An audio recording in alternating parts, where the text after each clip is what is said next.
नमस्कार, सुलभ मराठी या चॅनलवरती तुमचं स्वागत आहे। आज आपण या व्हिडिओमध्ये शब्दभेद जे आहेत व्याकरणातला जो महत्त्वाचा घटक आहे तो आपण या व्हिडिओमध्ये अभ्यासणार आहोत। बघा, शब्दभेद म्हणजे काय?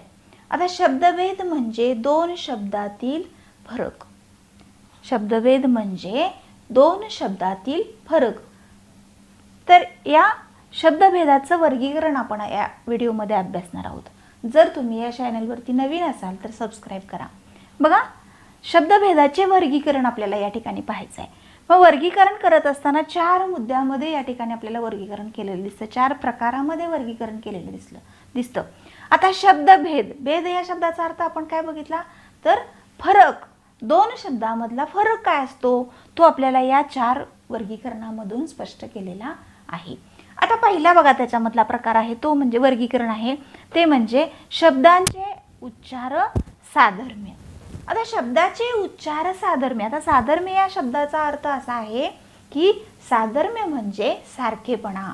व सारखेपणा असतो दोन शब्दांमध्ये, उच्चारामध्ये साधर्म्य असतं म्हणजे उच्चारामध्ये सारखेपणा असतो। आता मी शब्द ते उच्चारते आणि या ठिकाणी फळ्यावर लिहिते सुद्धा। आता बघा, हा एक शब्द आहे आणि दुसरा हा असा आहे। आता हे दिसताना तुम्हाला एकसारखे दिसतात पण उच्चारामध्ये आपल्याला साधर्म्य कसं दिसतं बघा, तर हा पहिला जो आहे, आता ह्या दोन शब्दाचे अर्थ वेगवेगळे आहेत। पहिल्या शब्दाचा अर्थ आहे ते म्हणजे गजानन, म्हणजे आपण हत्तीला म्हणतो, गज म्हणजे हत्ती, आणि दुसरा गज आहे तो गज म्हणजे काय आहे तर त्या ठिकाणी लोखंडी सळई असा अर्थ आहे त्या ठिकाणी। मग पहिला जो गज काय म्हणतो आपण इथं की गज, जलय हा उच्चार येतो तिथं, म्हणून आपल्याला हा बदल दिसतो। आणि गज म्हणजे लोखंडी सळई, मग दिसताना उच्चार साधर्म्य असतं, उच्चारामध्ये सारखेपणा असतो। जर एखाद्यानं हा शब्द जो आहे तो गज असा उच्चारण्याऐवजी जर गज असा उच्चारला तर त्याचा अर्थ वेगळा होतो, म्हणून आपल्याला उच्चारामध्ये साधर्म्य असलेलं वर्गीकरण इथं पाहायला मिळतं। दुसरं एक उदाहरण बघा, तो शब्द आहे पार। आता या ठिकाणी एक पार या शब्दाचा अर्थ काय आहे? पहिला दोन अर्थ आहे त्याच्यामध्ये, कुठला आहे? पहिला आहे तो म्हणजे आपण काय करतो तर बसण्याची सार्वजनिक गावामधली एक जागा असते त्याला आपण पार असं म्हणतो, म्हणजे पारावरती बसले होते वगैरे असे शब्द आपण वापरतो। मग त्याचा अर्थ तो एक आहे। आणि दुसरा पार या शब्दाचा अर्थ आहे तो म्हणजे काय आहे तर पलीकडे, नदी पार करणे म्हणतो बघा आपण, म्हणजे पलीकडे हा एक अर्थ आहे। मग आपण लिहिताना किंवा उच्चार करताना तो कसा केलेला आहे ह्याच्यावरती आपल्याला अवलंबून असलेलं दिसतं, म्हणजे शब्दाचा भेद आपल्याला ह्याच्यावरून लक्षात येतो। आता दुसरं आहे वर्गीकरण ते म्हणजे शब्द लेखनातील सूक्ष्म बदल। आता शब्दलेखन, आपण शब्दलेखन करतो आणि ते लिहिताना त्याच्यामध्ये सूक्ष्म अगदी लहान असा बदल आहे आणि तो बदल असल्यामुळे त्या दोन शब्दांमध्ये बदल असलेला दिसतो आपल्याला बघा। तर त्याच्यामध्ये कुठला दिसतो आपल्याला तर शब्दलेखन करताना ऱ्हस्व दीर्घ ह्याला जास्त महत्त्व आहे बघा, ऱ्हस्व आणि दीर्घ ह्याला जास्त महत्त्व आहे। मग या ऱ्हस्व दीर्घ जरी आपण लिहिताना तो वेगळा लिहिला, एखादा शब्द ऱ्हस्व असेल तर तो दीर्घ लिहिला आणि दीर्घ असेल तो ऱ्हस्व लिहिला तर त्याच्यामध्ये अर्थामध्ये आपल्याला बदल दिसतो। म्हणून या ठिकाणी आपण उदाहरण बघूया बघा, त्याचं उदाहरण आहे ते म्हणजे प्रति हा शब्द आहे बघा। आता इथे दोन शब्द लिहिते मी, प्रति आणि दुसरा आहे प्रति। उच्चार सेम आहेत, सारखे आहेत, पण शब्दलेखनातील सूक्ष्म बदल, कोणता बदल आहे ह्याच्यामध्ये? हे आहे दीर्घ आणि हे आहे ऱ्हस्व, बरोबर आहे। मग या ठिकाणी आपल्याला काय करायचं आहे तर ह्या दोन शब्दामधला अर्थ हा वेगवेगळा आहे, सूक्ष्म बदलामुळे आपल्याला शब्दभेद दिसून येतो। आता पहिल्या शब्दाचा अर्थ काय आहे तर पुस्तकांच्या आपण अनेक प्रती काढत असतो त्याला आपण हितप्रती म्हटलेलं आहे। आणि ही जे ऱ्हस्व आहे ह्याचा अर्थ काय आहे तर आपण एखाद्याला उद्देशून बोलत असतो, आपण पत्र लिहित असतो, अर्ज लिहित असतो, त्यावेळी आपण ज्याला उद्देशून लिहायचं आहे तिथं आपण प्रती लिहितो। पत्रलेखनामध्ये सुद्धा तुम्ही प्रती हा शब्द लिहिता। या चॅनलवरती पत्रलेखनाचा सुद्धा व्हिडिओ आहे, तो सुद्धा तुम्हाला फायदेशीर होईल, तो सुद्धा तुम्ही पाहू शकता। बघा, प्रति हा शब्द आपल्याला त्या ठिकाणी त्याचा अर्थ उद्देशून लिहिणं असा असतो. त्यानंतर अजून एक उदाहरण बघूया आपण. त्याच्यामध्ये बघा, दुसरं उदाहरण आहे दिन आणि दिन. याचा उच्चार दीर्घ आहे आणि हे ऱ्हस्व आहे. तर दीर्घ दिन असा अर्थ म्हणजे असा उच्चार होतो त्याचा. म्हणजे शब्दलेखनातील सूक्ष्म बदल, हा बदल आहे ऱ्हस्व दीर्घ. तर हे दीर्घ आहे. मग ह्या दिन या शब्दाचा अर्थ काय आहे? तर दीन दलित म्हणतो बघा आपण, म्हणजे गोरगरीब, त्याला दिन हा अर्थ आहे. आणि ह्या दिनचा अर्थ आहे दिवस हा आहे.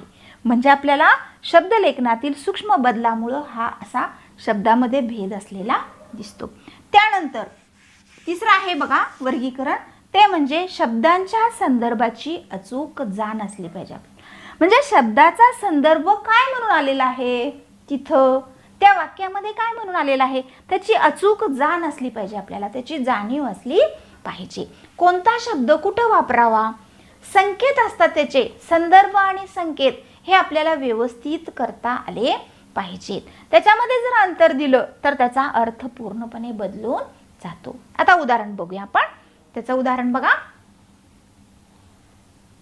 शब्दांच्या संदर्भाची अचूक जाण. याचं उदाहरण आपण बघतोय, ते म्हणजे स्वागत हा एक शब्द आहे आणि दुसरा आहे सत्कार.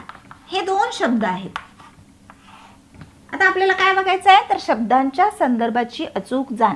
आता स्वागत आणि सत्कार या दोन शब्दांचे अर्थ वेगवेगळे आहेत, पण आपण बऱ्याच वेळेला ते अनावधानाने काय होतं आपल्याकडून, हे स्वागताच्या ठिकाणी सत्कार म्हणतो आणि सत्काराच्या ठिकाणी स्वागत असं सुद्धा आपल्याकडून होतं. आता स्वागत म्हणजे काय, तर आदराने सामोरं जाणं, त्याला आपण स्वागत असं म्हणतो, हो की नाही.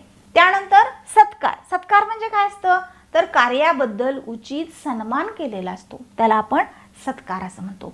म्हणजे बोलत असताना, लिहित असताना आपल्याला ह्या शब्दांचे अर्थ माहीत असले पाहिजेत, संदर्भाची अचूक जाण असली पाहिजे. अजून एक उदाहरण बघा ह्याच्यामध्ये दुसरं, ते म्हणजे उद्घाटन आणि प्रकाशन. आता उद्घाटन म्हणजे काय, तर एखाद्या दुकानाचं उद्घाटन असतं, एखाद्या कार्यक्रमाचं उद्घाटन असतं, त्याला सुरुवात करत असतो आपण त्याची, त्याला आपण उद्घाटन असं म्हणतो. आणि दुसरं आहे प्रकाशन. प्रकाशन म्हणजे काय, तर पुस्तक प्रकाशन केलं जातं, पुस्तकाचं प्रकाशन होतं बघा, त्याला आपण प्रकाशन असं म्हणतो. म्हणजे ह्या दोन शब्दाचे अर्थ आपल्याला लक्षात आले पाहिजेत. त्यानंतर शेवटचा आहे तो म्हणजे शब्दलेखनात एखाद्या अक्षराचा फरक. काय म्हटलेलं आहे बघा इथं, तर शब्दलेखनातील एखाद्या अक्षराचा फरक असतो, एखाद्याच अक्षराचा फरक असतो. मग तो कोणता फरक इथं म्हटलेला आहे बघा, तर शब्दात एखाद्या अक्षराचा फरक असला की आपल्याला काय होतं, त्याचा अर्थावरती सुद्धा परिणाम होतो आणि त्या अर्थावरती फरक पडत असतो. म्हणून आपल्याला त्याची माहिती असली पाहिजे. तर शब्दलेखनामध्ये एखाद्या अक्षराचा फरक कसा असतो ते आपण उदाहरणाद्वारे बघूया. पहिला बघा एक उदाहरण आहे, ते म्हणजे परायण आणि पारायण.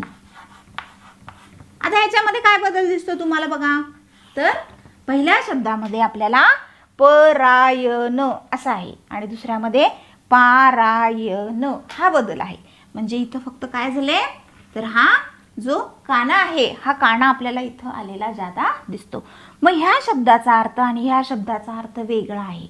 आता परायण म्हणजे काय, तर परायण म्हणजे तत्पर असणे, काम करण्यासाठी नेहमी तत्पर असणे, त्याला आपण परायण म्हणतो. असे समाजामध्ये कर्तव्य तत्पर लोक आपल्याला, कर्तव्यपरायण लोक खूप समाजामध्ये असलेले दिसतात. आणि पारायण म्हणजे काय, तर सामूहिकरित्या आपण काय करत असतो, तर धार्मिक पुस्तकांचं वाचन केलं जातं, म्हणजेच पारायण केली जातात, त्याला आपण पारायण असं म्हणतो. म्हणजे परायण शब्द लिहायचा असेल आणि तुम्ही जर हा कानाच्या आधार देऊन जर हा शब्द लिहिला तर ह्याचा अर्थ वेगळा येतो आणि त्याच्यामुळे तुमचा पूर्णपणे तो शब्द चुकून जातो किंवा ते वाक्य असेल काय असेल ते पूर्णपणे तुमचं चुकतं. त्यामुळे आपण लिहिताना हे वाक्य अचूक असलं पाहिजे, अचूकतेमधला आपण त्याचा विचार केला पाहिजे. दुसरं उदाहरण बघा, शब्दलेखनामध्ये एखाद्या अक्षराचा फरक, तो आहे प्रहर आणि प्रहार. आता प्रहर म्हणजे काय, तर आपण म्हणतो पहाटेचा प्रहर, आणि दुसरं काय आहे, दुसरं आहे प्रहार. प्रहार म्हणजे दुसरा त्याचा अर्थ आहे तो म्हणजे आघात. काय होतं की एखाद्या घनाने आपण प्रहार करतो आणि घनाचा प्रहार झाल्यामुळं एखाद्या दगडाचे तुकडे तुकडे केले जातात किंवा तुकडे तुकडे होतात असं आपल्या लक्षात येतं. म्हणजेच प्रहर आणि प्रहार. आता त्याच्यामध्ये सुद्धा आपल्याला एक काना फक्त जास्त असलेला दिसतो. शब्दभेद. शब्दभेदाचे वर्गीकरण हे आपण 4 विभागामध्ये केलेलं आहे आणि हे तुम्हाला चांगल्या पद्धतीनं समजावून सांगण्याचा प्रयत्न केलेला आहे. तुम्हाला 11वी साठी पण महत्त्वाचं आहे आणि स्पर्धा परीक्षेसाठी सुद्धा आपल्याला महत्त्वाचं आहे. तुम्ही या ठिकाणी हा व्हिडिओ तुम्हाला जर आवडला असेल तर लाईक करा, शेअर करा आणि सबस्क्राईब करायला विसरू नका.